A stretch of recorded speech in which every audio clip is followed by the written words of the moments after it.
Hey you guys, this is Lisa with Desert Dragon Works. Thank you so much for stopping back by and giving me an opportunity to maybe teach you a little bit of a craft. And I need to apologize right off the bat.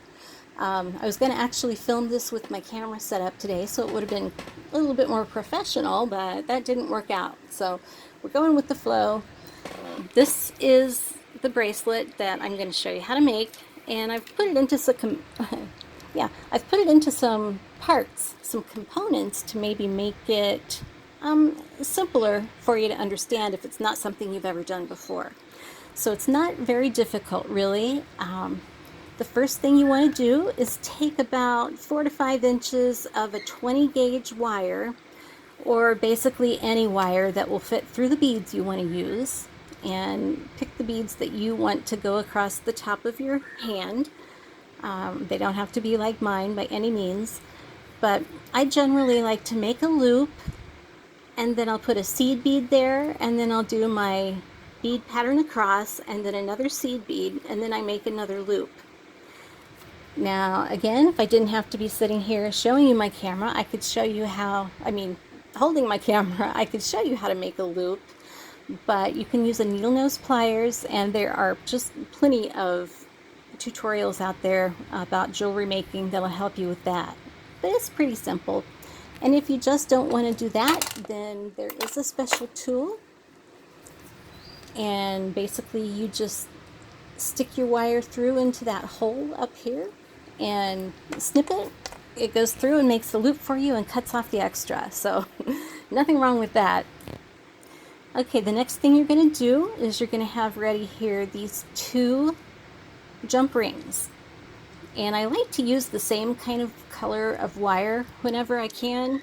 So these come in copper and antique brass and bronze and gold and silver, and today I'm working with the black. I really like how it looks on this particular bracelet. So you're going to attach your jump rings to these rings that you made on your beaded pattern here. So give me just a minute. I will do that with this one. I'll be right back. Alrighty, mischief managed, and I've actually gone ahead and attached my chain. It's about 2.5 inches on each side of chain, and of course use any chain that you like. The other thing you're going to add on is some type of a clasp, so that's going to include 2 jump rings, and then usually there's a little metal tab that comes with a lobster clasp, or the other kind of clasp that's kind of round, you know what I mean?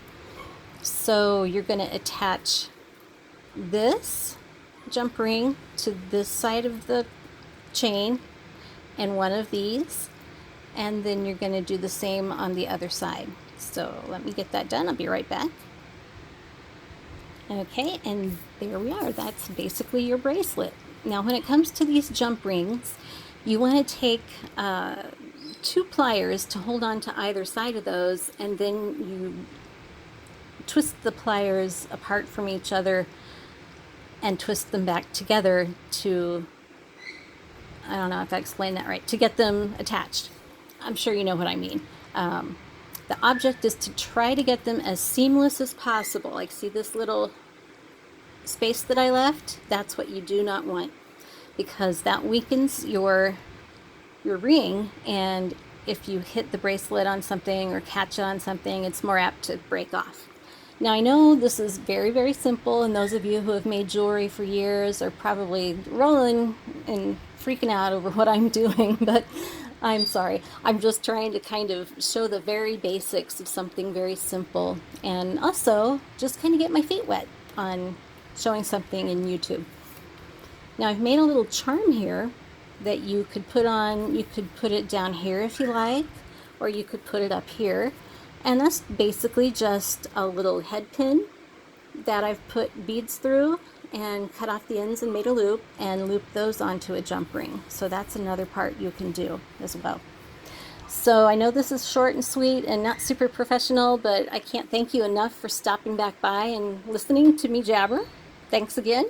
And give me a thumbs up and subscribe button if you want to see what else I get up to. I promise it gets better from here. Thank you very much.